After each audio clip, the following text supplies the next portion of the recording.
bilangkan itu konsep kami itu sebenarnya udah termasuk fitnah itu, karena kami kan tidak membilang. Sekarang begini Pak, apakah Yesus mengatakan bahwa orang diupah berdasarkan perbuatan masing-masing menurut Yesus?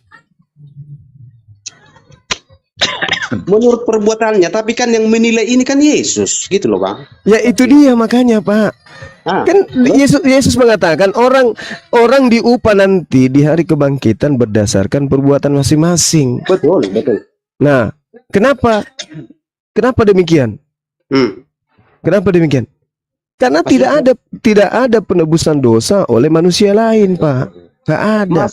Masuknya penebusan. Ini lah Bang, ini enggak. Misi Yesus tadi itu, ketika orang sudah mati kan, sebelum Yesus datang kan turun ke dalam kerajaan maut, tidak ada yang naik ke surga. Nah, bagaimana dengan Henok? Bagaimana dengan Henok? Bagaimana dengan Elia? Loh, dia kan tidak mati, langsung terangkat. Nah, itu dia. Itu yang hebat itu. Yang hebat itu dia. Tidak mengalami kematian, langsung ke surga. Itu yang hebat. Hebat mana dengan apa yang dilakukan Yesus? Yesus mati dulu, dibunuh dulu dia, baru dia ke surga. Hebat Henok berarti. Misi itu Bang, karena dosamu, dosaku, dosa semua manusia. Harusnya kita yang kena menanggung itu. Kenapa bisa? Kan Yesus tadi mengatakan dosa ditanggung masing-masing. Iya, aturannya kita yang mati, yang enggak bangkit.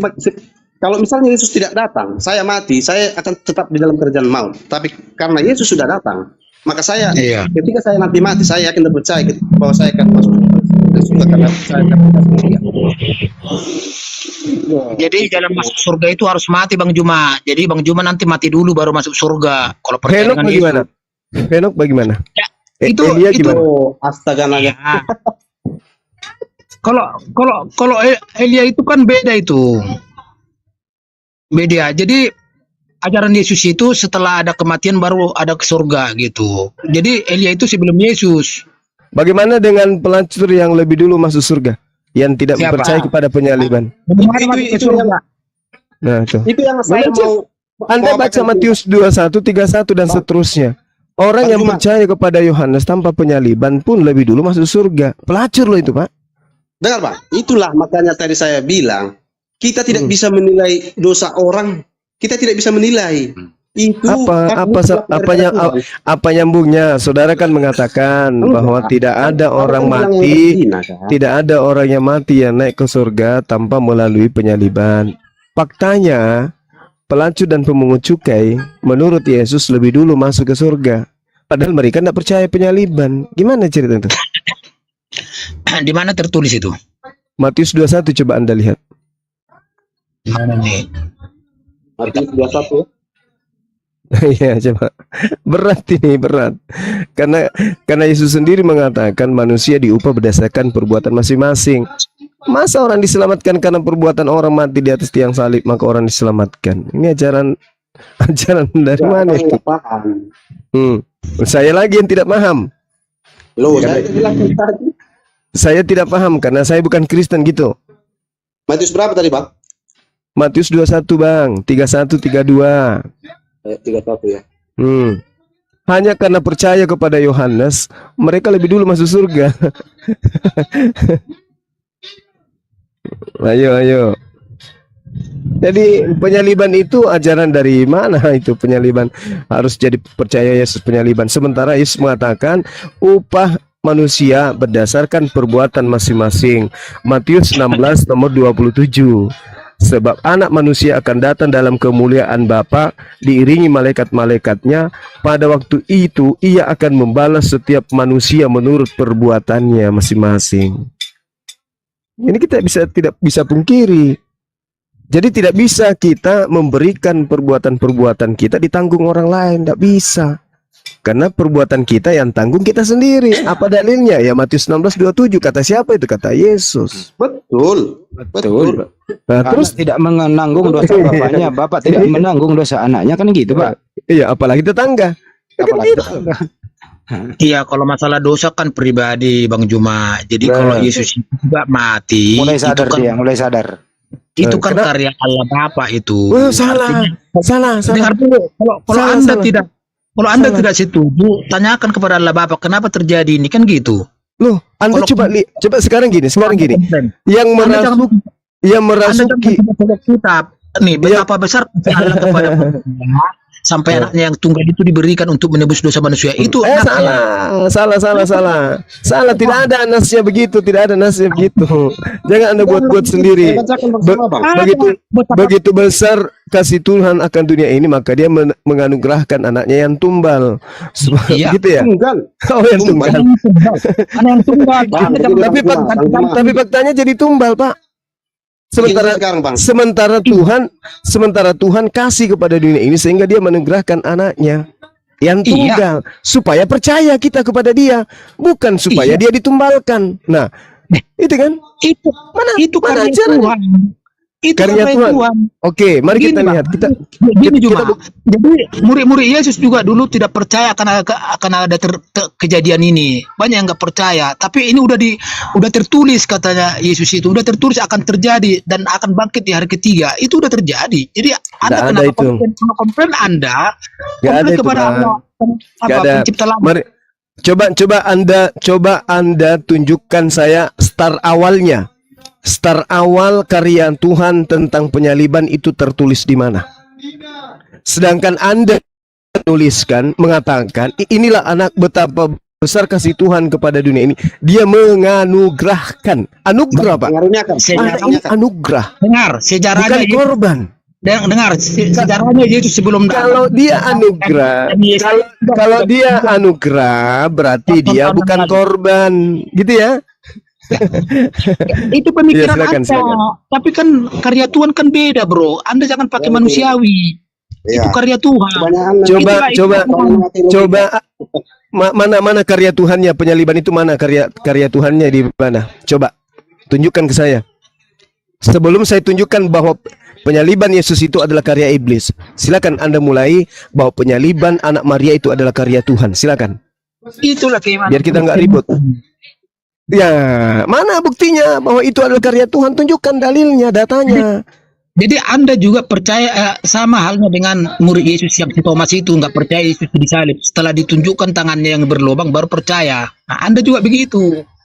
Ya, tunggu dulu, itu kan cerita-cerita yang datang setelah kejadian kan? Nah, sekarang permasalahannya sebelum kejadiannya mana?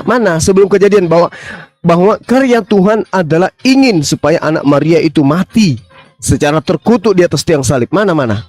Karya Tuhannya coba Anda tunjukkan. Sebelum lahir juga Yesus, Nabi Yesaya juga udah bernubuatkan ratusan tahun akan lahir Mesias. Inilah dia. Ya, Jadi,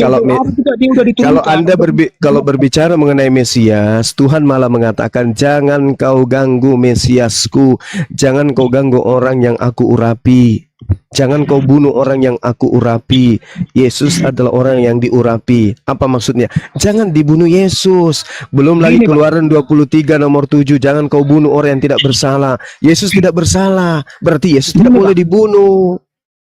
Sejarah peradaban manusia, dulu Nabi Yahya diturunkan kitab Zabur tapi tidak berhasil untuk menenteramkan manusia. Ya, terus setelah itu diturunkan lagi Taurat Yesus kepada Musa, kita juga nggak berhasil. Tuhan mengambil inisiatif dengan kasih. Kok Anda lebih tahu daripada Tuhan? Tuhan mengambil inisiatif. Di mana tertulis itu? Tuhan mengambil inisiatif. Tuhan mengambil inisiatif untuk kemudian mempersembahkan anak manusia untuk menebus dosa manusia. Itu di mana tertulis, Bang? Anda tadi mengatakan karya Tuhan. Ini fitnah. Anda lagi-lagi memfitnah Tuhan bahwa Tuhan punya karya menebus dosa manusia dengan mengorbankan anak manusia. Sementara yang minta darah manusia itu dewa Molok. Nah, sekarang saya masih kasih Anda ruang untuk membuktikan bahwa penyaliban anak manusia itu adalah karya Tuhan. Silakan Anda tunjukkan datanya, tunjukkan dalilnya. Saya dengan setia menunggu sampai 2 hari sebelum kiamat. Sebelum saya tunjukkan bahwa penyaliban itu adalah karya iblis. Silakan.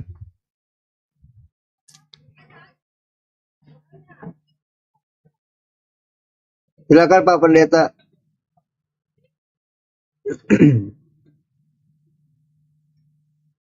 Meow.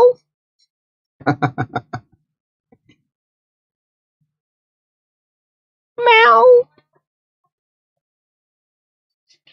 Kenapa tadi? Kenapa? Saya minta saudara menunjukkan bukti beserta dalil Tuhan pencipta langit dan bumi yang punya karya terhadap penyaliban anak Maria. Silakan. Ya, itulah keimanan orang Kristen.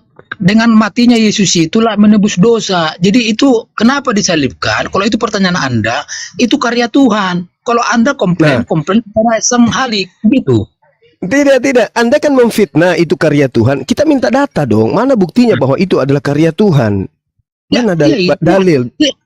Itulah keimanannya. Betapa Kita besar butuh dalil kasih Allah dong. kepada manusia, betapa besar kasih Allah kepada manusia sampai anak yang tunggal diberikan untuk menebus dosa manusia. Itu maksudnya itu otoritas Di mana Tuhan itu. di mana tertulis? Tolong tunjukkan data itu di mana Anda dapatkan. Saya tidak hafal di surat apa yang jelas di Injil, Matius, Markus, Lukas, Jaya. Bukan. Itu. Anda tinggal sebutkan. Saya hafal. Coba Yohanes berapa, Matius berapa? Buka 1 Korintus 15.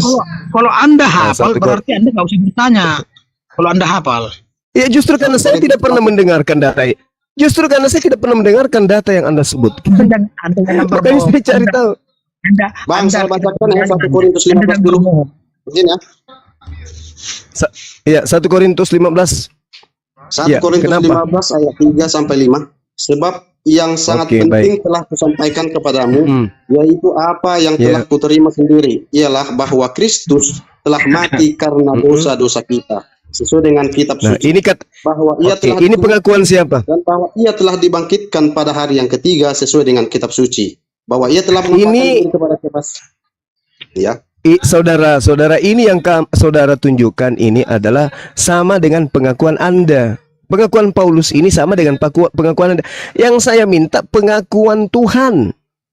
pengakuan Jangan Tuhan jadikan Tuhan. Paulus ini Tuhan. Kan Anda tanya, mana bukti Tuhan mengatakan bahwa penyaliban Yesus itu adalah karya Dia. Nah, saya minta Tuhan, Anda menunjukkan Paulus. Berarti apakah Paulus Tuhan Anda? Karena Yesus mengatakan, iblislah yang menjadi bapakmu dan kamu mau melakukan keinginan bapakmu. Yang saya minta sekarang, karya Tuhan, bahwa penyaliban itu adalah karya Yod-He Vav-He. Itu tertulis di mana? Karena di dalam kitabnya orang Yahudi, Yesaya 21:23, orang yang melanggar perintah Tuhan setara dengan penjahat, dia harus dihukum mati dengan cara dirajam sampai dia mati, dan kemudian kakinya tidak boleh tersentuh tanah pada hari Sabat. Dia harus diturunkan segera. Nah, kalau Anda mengatakan kematian Yesus di atas tiang salib itu adalah karya Tuhan, tolong tunjukkan datanya. Jangan Anda tunjukkan Korintus, karena kalau Anda tunjukkan Korintus, itu sama halnya Anda menjadikan Paulus ini sebagai Tuhan Anda. Karena Korintus itu adalah sabda Paulus. Yang saya minta firman Tuhannya. Mana Pak? Bahwa penyaliban itu karya-karya daripada Tuhan. Karena yang melakukan penyaliban itu semua karya iblis. Dan saya bisa buktikan. Kalau Anda tidak bisa membuktikan bahwa penyaliban itu karya Tuhan, sudah selesai. Tugas saya membuktikan bahwa penyaliban itu karya iblis. Nah, coba buktikan karya iblis itu.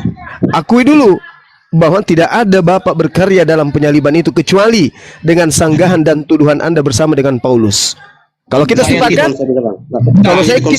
kalau kita sepakat, saya tunjukkan karya iblisnya. Nah, coba tunjukkan. Ya, sepakat dulu kita. Enggak, kalau karya itu memang Allah Bapa itu kan tidak berwujud. Dengan memakai tangan iblis itulah artinya orang Yahudi itu Yesus itu disalibkan. Nah, Anda sudah mengakui. Anda sudah mengakui kan?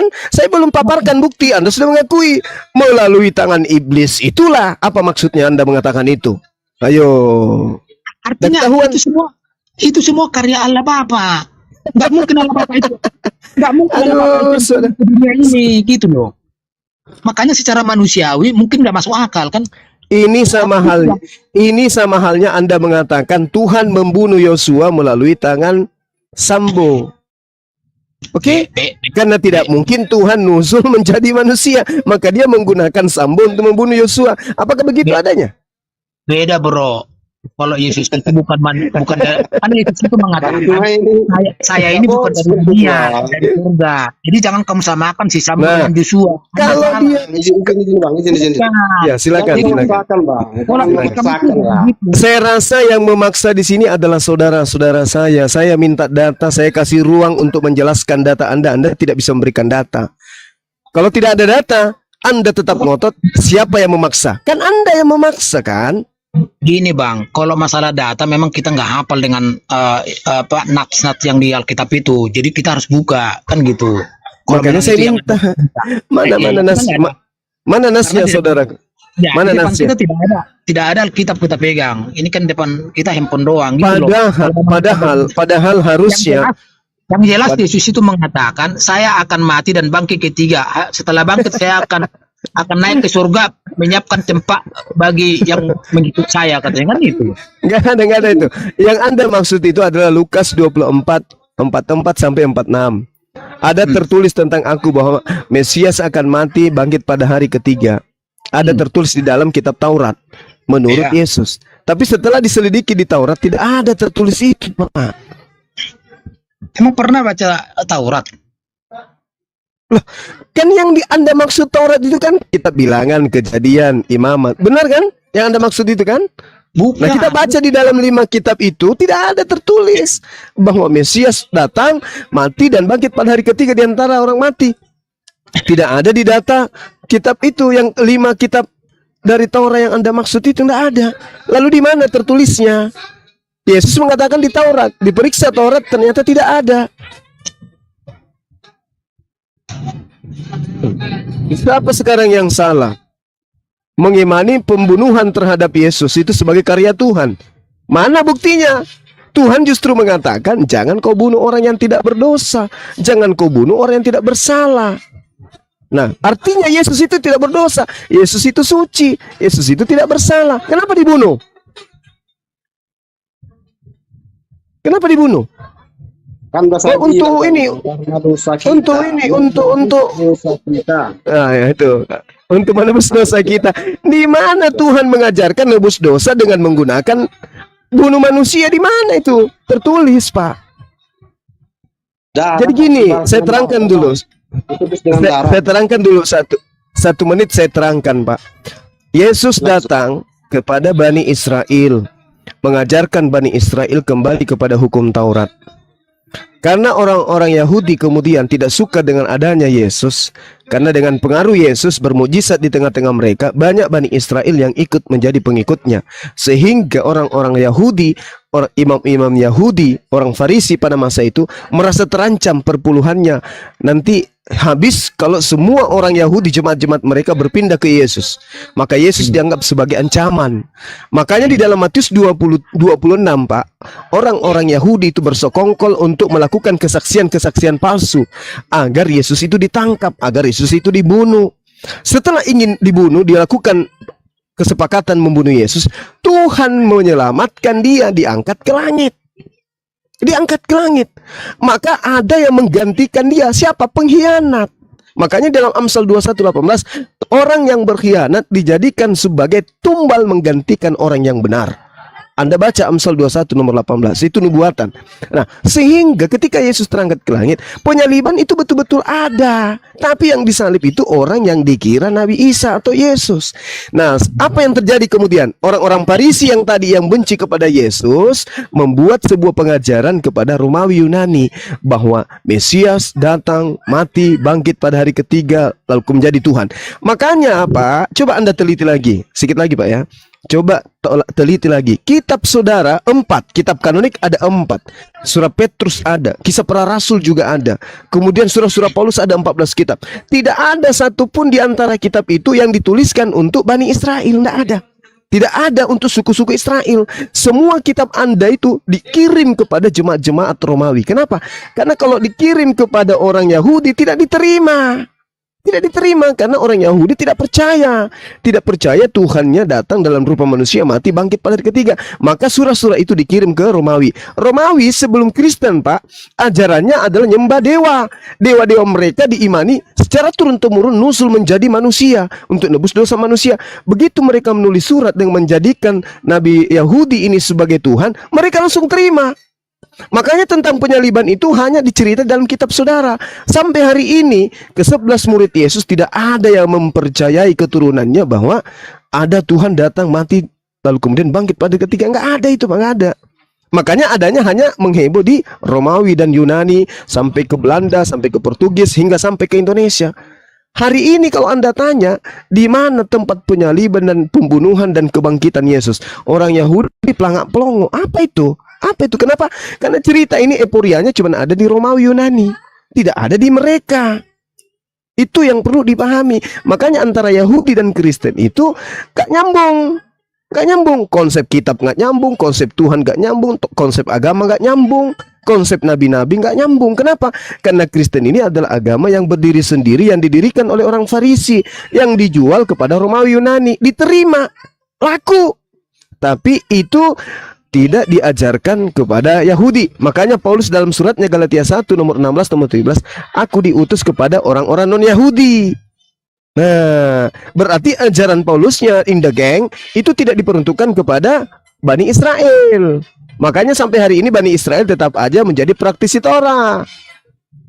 Sehingga orang Roma Yunani membawa ajaran Yahudi supaya dianggap bahwa ajaran mereka itu adalah berasal dari Yahudi, padahal tidak. Makanya Yesus mengatakan waspadalah kepada serigala. Apa itu serigala, Pak? Romawi yang menyamar seperti domba. Apa itu domba? Bani Israel, Pak. Yang disebut domba itu adalah Yeremia 23 nomor 2. Yang disebut domba adalah Bani Yakub. Nah, sementara kita bukan Bani Yakub. Waspadalah kepada serigala yang nyamar seperti domba. Maksudnya waspadalah terhadap orang Romawi, Yunani yang nyamar seperti Bani Yakub. Itu. Nah, sehingga agama Anda itu berasal dari orang Farisi. Yesus mengatakan waspadalah kepada orang Farisi. Farisi ini siapa? Paulus. Di mana tertulis? Di Filipi 3. Filipi 3 nomor 5 nomor 6. Kisah Para Rasul 23 nomor 6. Dia adalah orang Farisi. Yesus mengatakan waspadalah kepada orang Farisi. 14 buku Paulus itu semua dikirim ke Romawi. Nah, sehingga Kristen pertama mula-mula itu adalah Roma Vatikan. Seperti itu, Pak. Makanya nggak nyambung-nyambung antara Yahudi dan Kristen. Itu cerita yang sesungguhnya seperti itu. Makanya saudara kelabakan ketika ditanya, mana coba Tuhannya Yahudi tertulis di mana? Ada Tuhan menubuatkan, menceritakan bahwa dia datang menjadi manusia untuk mati dibunuh oleh manusia. Di mana itu tertulis? Anda tidak akan bisa menemukan. Kecuali Anda mengais-ngais. Ada di Yesaya 52, ada di Yesaya 53. Tapi yang mempunyai kitab tidak mengakui, malah tertawa. Seperti itu, Bang. Begitu caranya kita belajar. Silakan. Tapi kalau iman Anda silakan, itu iman Anda. Tapi saya mengajak Anda untuk berpikir secara sehat. Silakan. Udah lebih 1 menit, Bang, ya.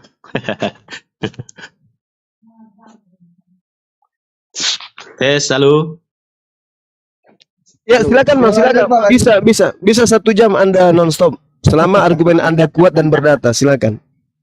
Silakan. Ya, kalau masalah argumen ini kan, Bang, tergantung kita yang menerima. Kalau kita tidak menerima, sama aja kan gitu. Abang tadi juga menyebut tadi Yesaya 53. Memang di sini dikatakan, Bang, ini termasuk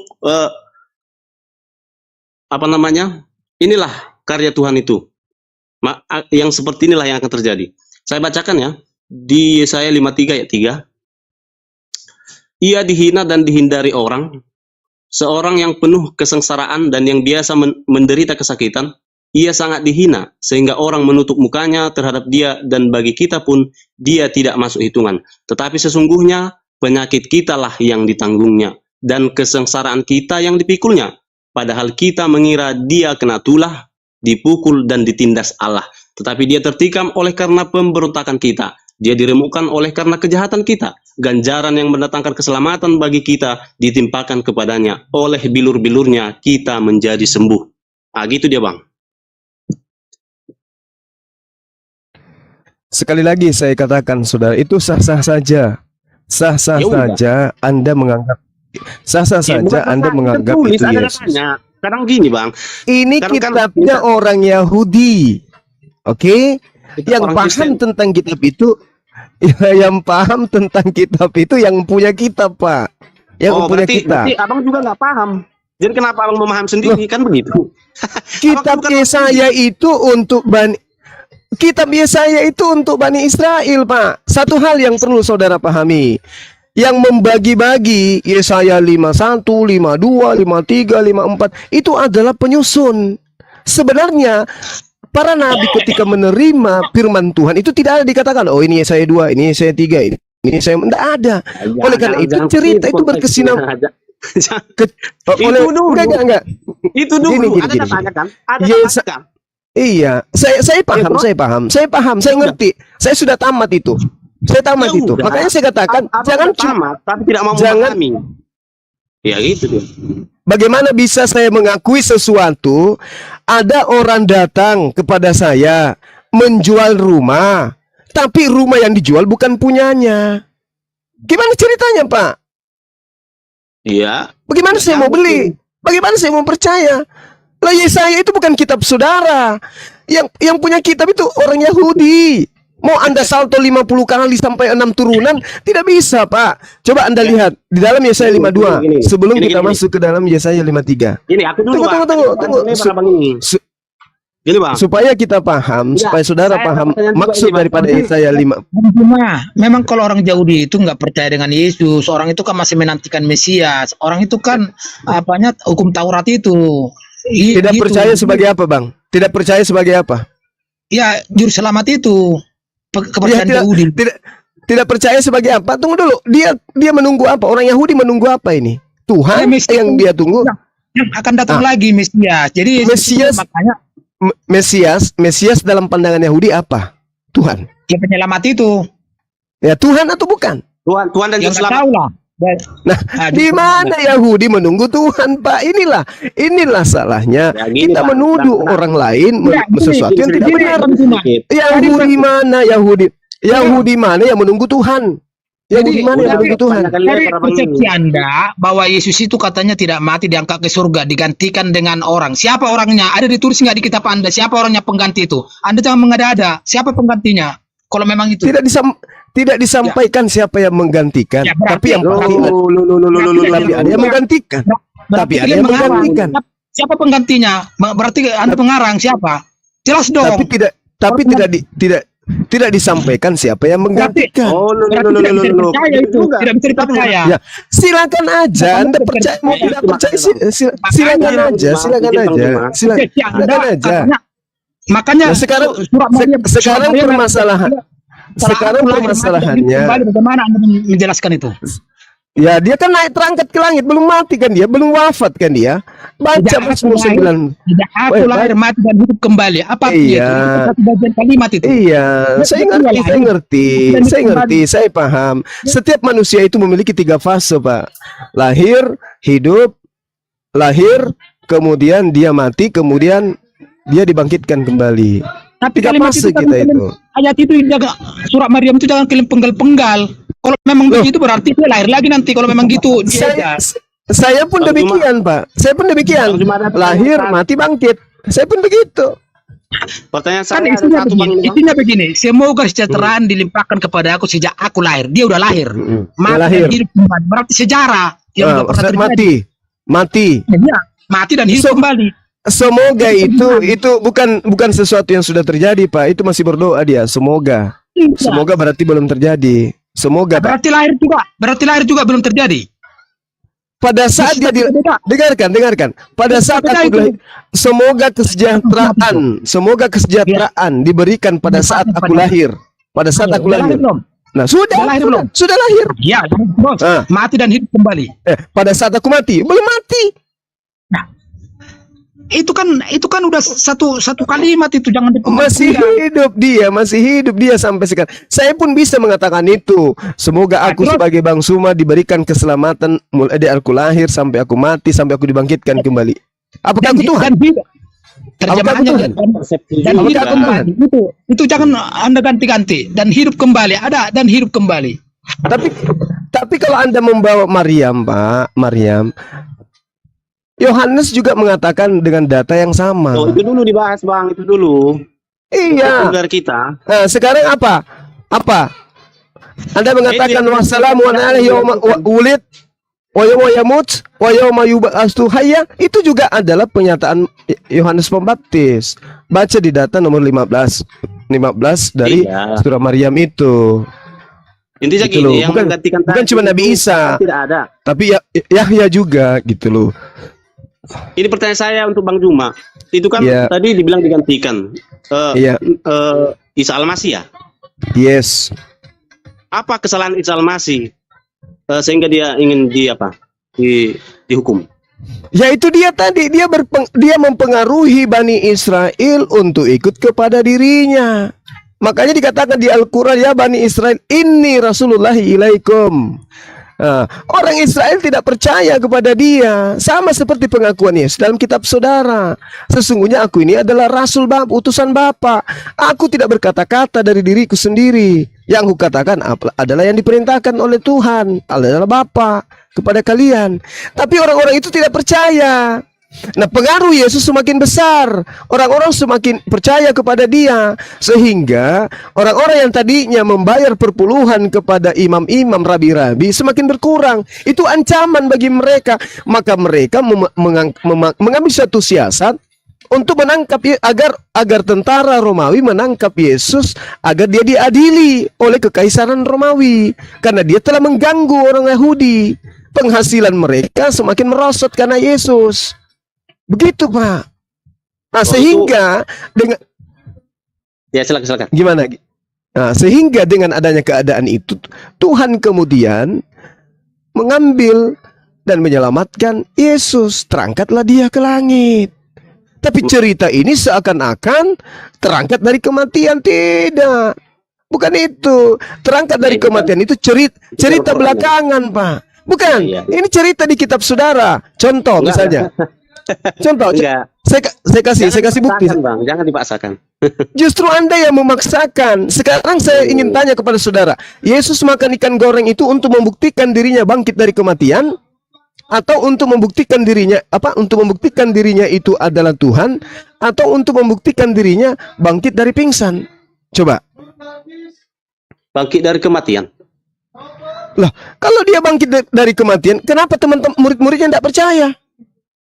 Muridnya tidak percaya. Yang mana yang nggak percaya? Makanya baca kitab saudara. Di Lukas, Bang, ketika aku sampaikan sama Abang bahwa Yesus itu bangkit, Abang nggak percaya, ya sama seperti itulah orang itu, Bang. karena Yesus tidak pernah mengajarkan aku bangkit.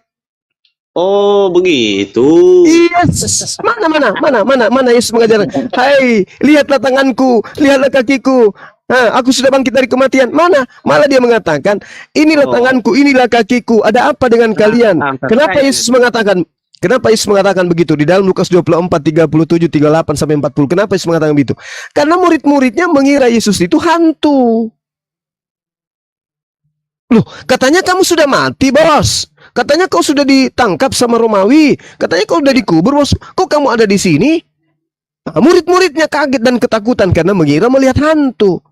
Iya. Bukti bahwa Yesus itu tidak bangkit dari kematian. Dia lolos.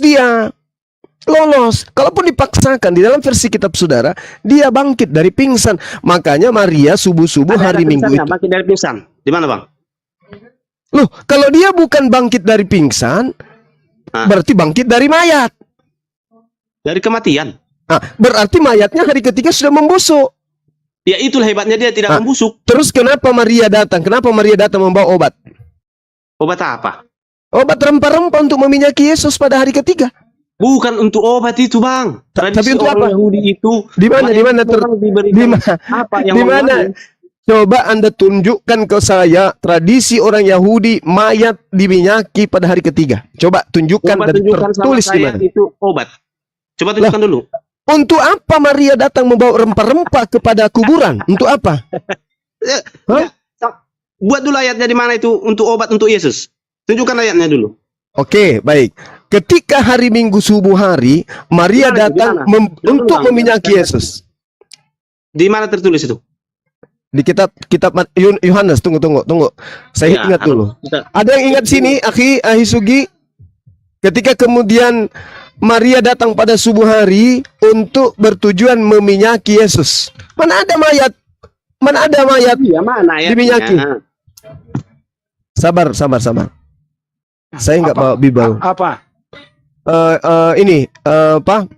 Maria datang untuk meminyaki. Oh, minyak kita. Iya. Maria. Ada itu. Saya buka dulu. Yohanes 20. Lukas 7:36.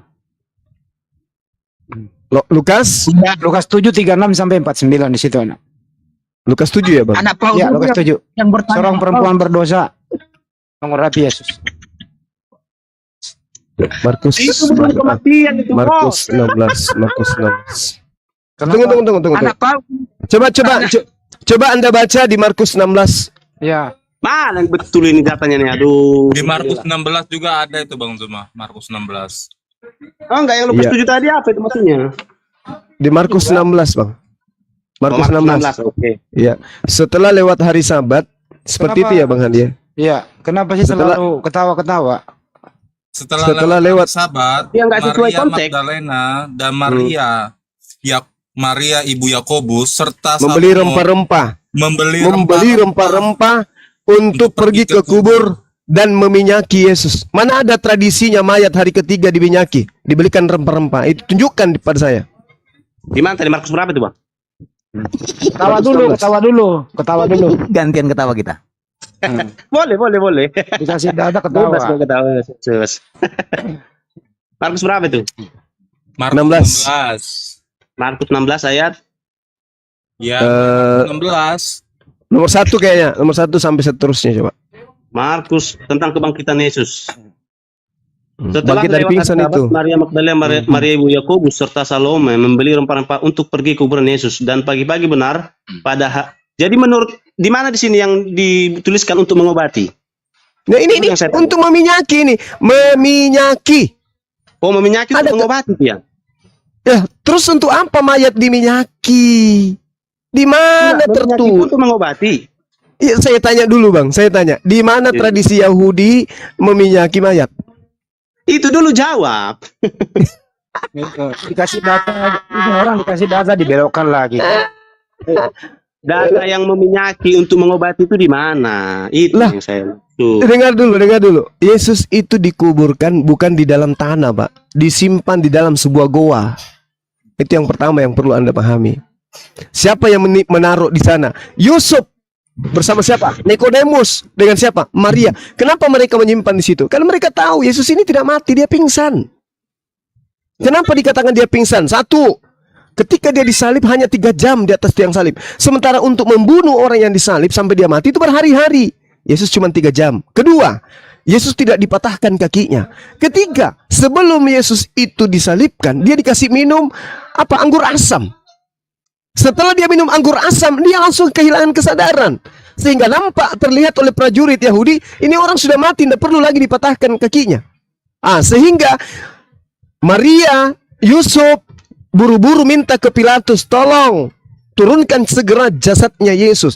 Kenapa dia harus minta jasadnya diturunkan? Kenapa? Padahal aturan Yahudi, semua yang di atas tiang salib, ketika hari Sabat, mau dia hidup, mau dia mati, harus turun. Tidak boleh ada yang sampai hari Sabat, karena sudah dianggap sebagai noda untuk hari Sabat. Maka orang yang di atas tiang salib, mayatnya tidak boleh dibiarkan, harus diturunkan dan dikuburkan. Tapi kenapa dia buru-buru pergi minta? Untuk apa dia minta? Toh dia pasti akan diturunkan. Karena kenapa dia diturunkan? Karena pada saat penyaliban, yang ada bersama dengan Yesus itu adalah Maria.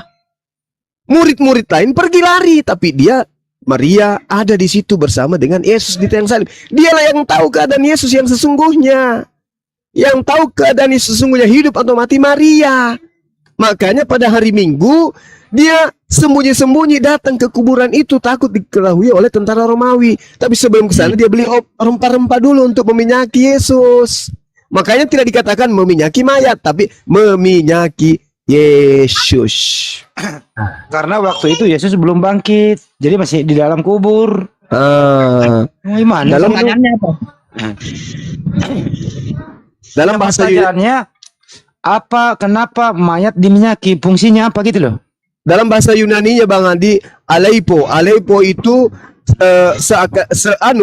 ada luka lebam itu dikasih apa? Dikasih semacam ramuan gitu supaya lebam itu sembuh. Mengobati Aleipo. lah. Mengobati. Pertanyaan anak PAUD tadi kenapa diminyakin gitu ya? Tanya aja Bunda Maria. Ya, itu jawabannya. Ini orang. Gini bang, Bingung apa? saya izin menjawab. Karena kita generasi keberapa ini? Udah 2000 tahun yang lalu, mana tahu kita ya, tanya aja Bunda Maria. Berarti yang Kenapa tertulis kau di situ, Anda nggak paham. Izin sedikit.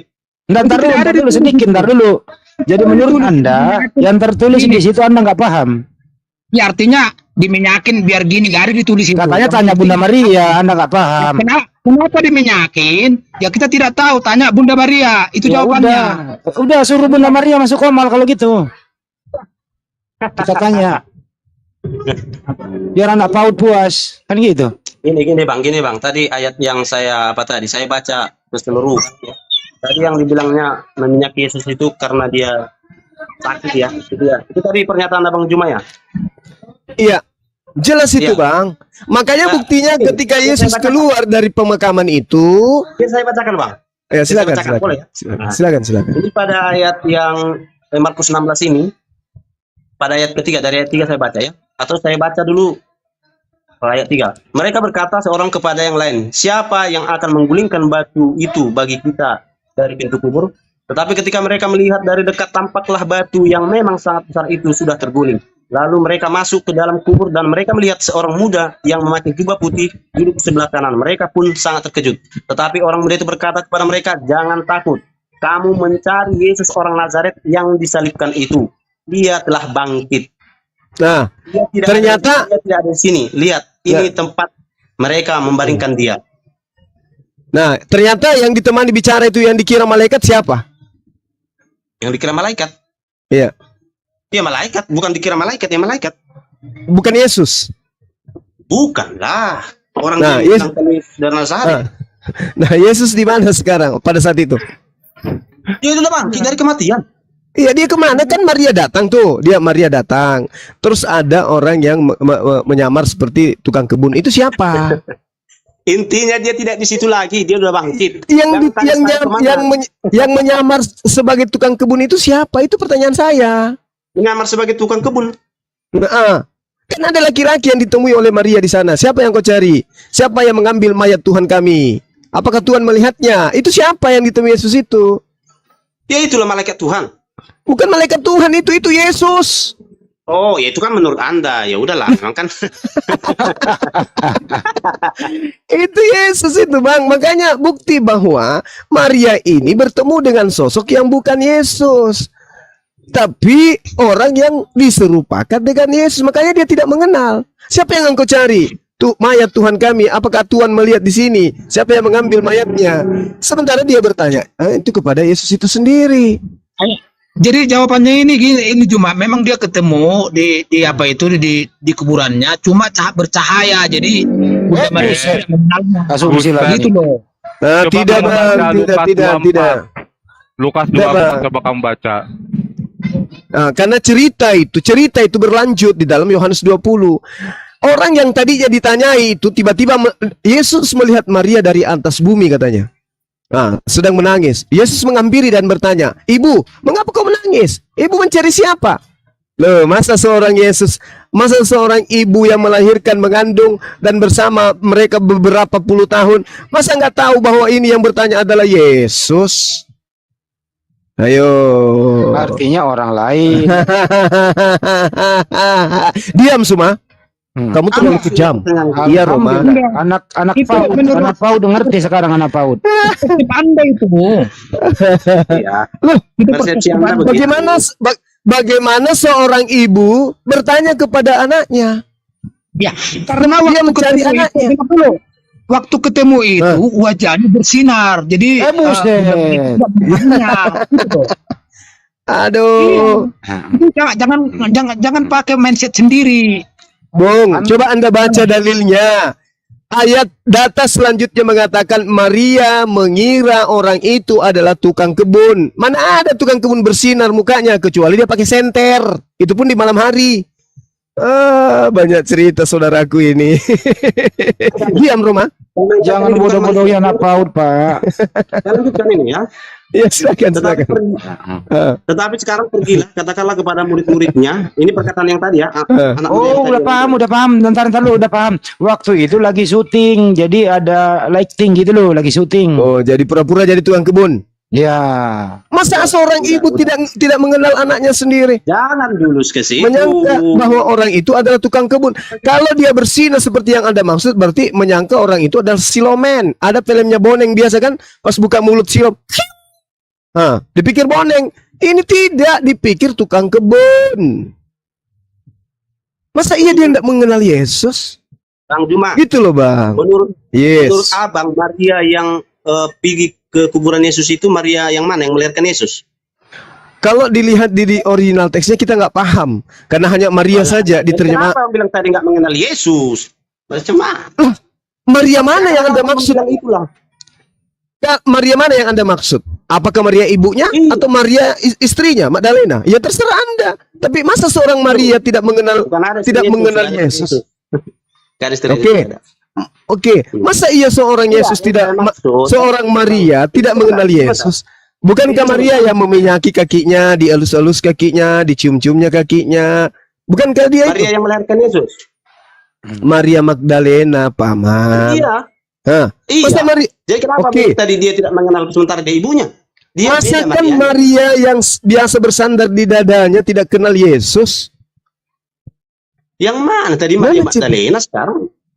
Yang abang bahas mana Ya, sekarang ini? Di original teks Pak, semua Maria ditulis Maria, tidak ada Magdalenanya.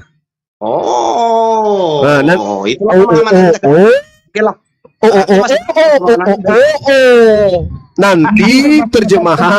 Nanti terjemahan yang menafsirkan ini Maria Magdalena, ini Maria Salome. Magdalena. Maria Magdalena udah. Masakan Maria Magdalena tidak mengenal Yesus, Pak? Sementara dia sudah melakukan proses pernikahan Karena sama-sama. itu bukan Yesus. Masa iya? Karena Lalu itu siapa? bukan Yesus. Ini dalilnya. Yesus melihat dalilnya Yohanes 20. Dengarkan, Pak. Yohanes Itu kita bahas. Ya, Yohanes 20 nomor 15. Yesus melihat Maria dari atas bumi sedang menangis. Yesus menghampiri dan bertanya, "Ibu, mengapa menangis?" Yohanes 20:15. Masakan kalau dia Maria, kalau Maria bukan istrinya, pasti dipanggilnya, "Maria, kenapa kau menangis?" Tapi ini dia bilang ibu. Ibu di sini tertulisnya guna, gunaika, berarti apa itu? Paman. Udahlah. Yesus menampakkan diri kepada Maria Magdalena, itu Yohanes 20 ayat 11 begitu ya. Data nomor 15 yang coba Anda lihat. Yesus melihat Maria dari atas bumi sedang menangis. Yesus menghampiri dan bertanya, "Ibu, kenapa Ki? Apa gigi kita? Ibu mencari siapa?" Nah, saya mencari Yesus. Masa iya anaknya ditanya begitu? Lalena dende. Maria yang melahirkan Yesus, Maria Magdalena. Ya sudah, masa Maria Magdalena tidak kenal? Jangan bilang ibunya. Jangan bilang ibunya, Bos. Masa Maria istrinya orang tidak mau mengenal beda. suaminya gitu loh. Bukan, nggak ada suami Yesus, nggak ada istri Yesus. Ya sudah kalau gitu. itu? Masa Iya, masa makanya murid tahu, jangan ngeyel. masa murid Yesus tidak mengenal Maria? Masa murid Yesus?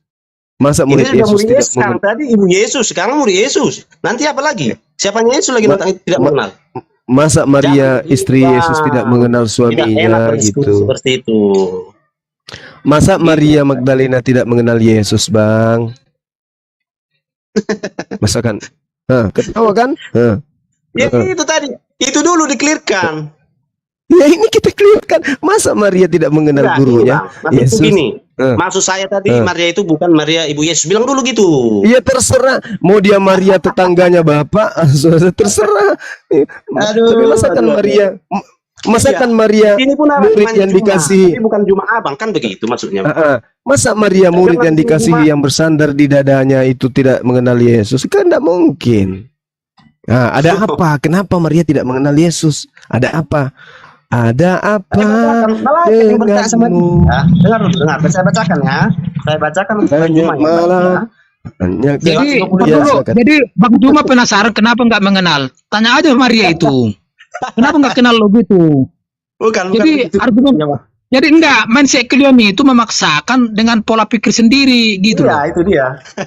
Nah itulah tidak Akhirnya apa terjerumus itulah dalam pemikirannya nggak ketemu. sendiri. Nggak ketemu. Ini saat Artinya kunci mobil. benang merahnya itu ya di situ. Artinya kalian Iya. memahaminya itu perspektifnya itu kacamata Muslim. Ah, selagi kacamata Muslim kalian mengimani Kristen tidak akan bisa ketemu. Tidak akan bisa, ya, Itu titik temu apanya, garis merahnya. Oke. Sebenarnya gini Bang ya, izin dulu ya. Sebenarnya kalau saya lihat banyak sih komal-komal ini ya, ada yang room Kristen, room Islam.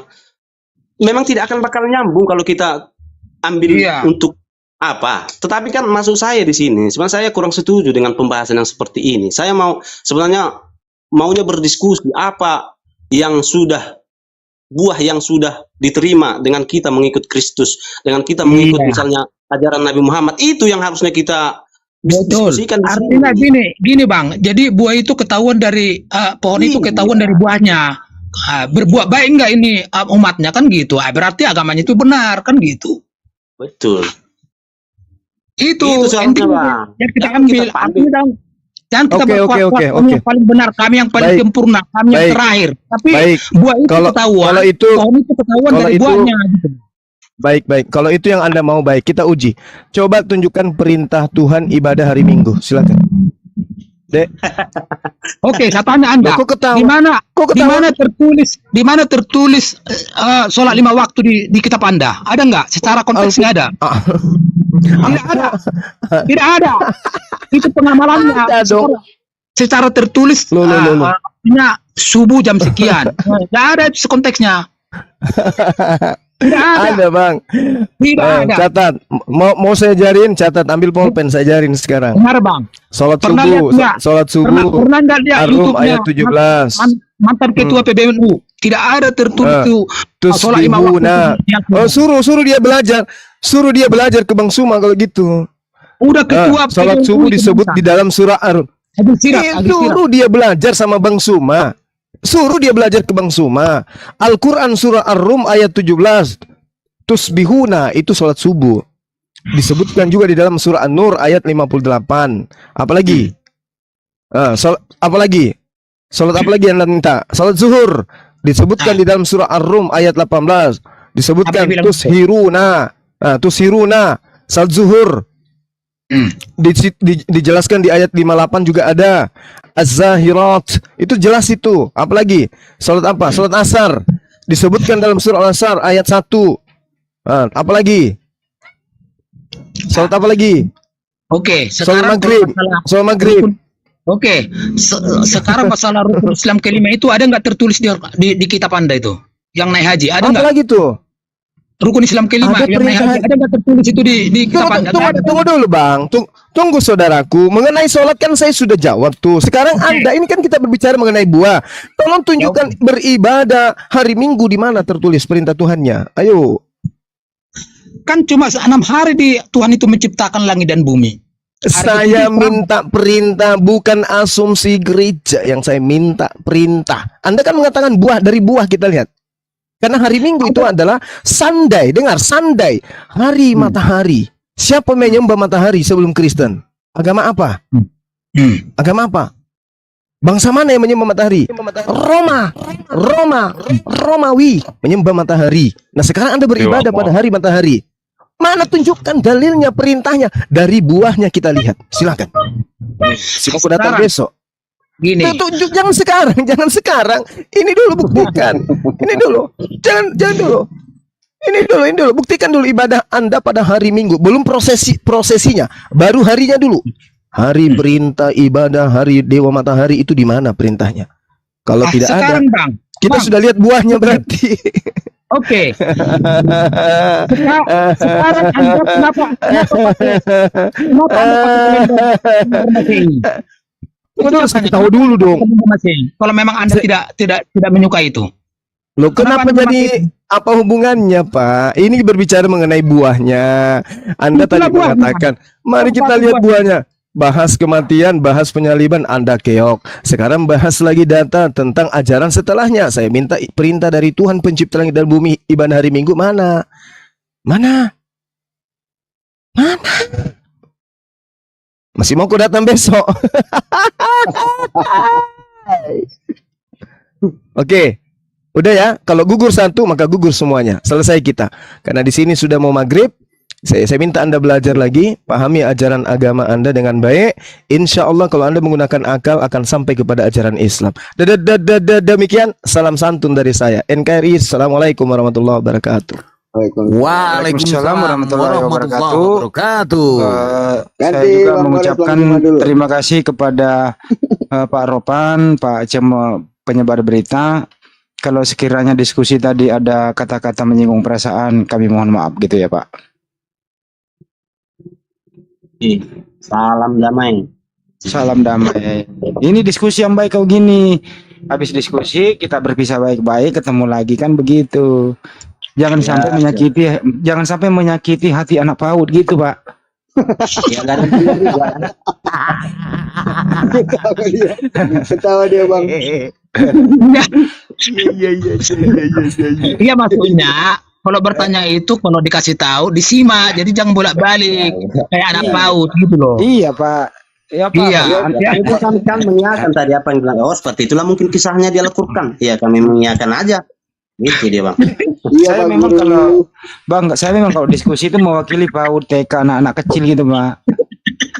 Iya, tapi kalau anak TK sama anak PAUD itu gampang dia dari, Bang, itu dia. Iya. Bedanya. Iya, Pak. Jadi jangan sakiti hati mereka ya, Pak ya. Tapi kadang guru jadi kesal juga kalau itu yang bolak-balik ditanya.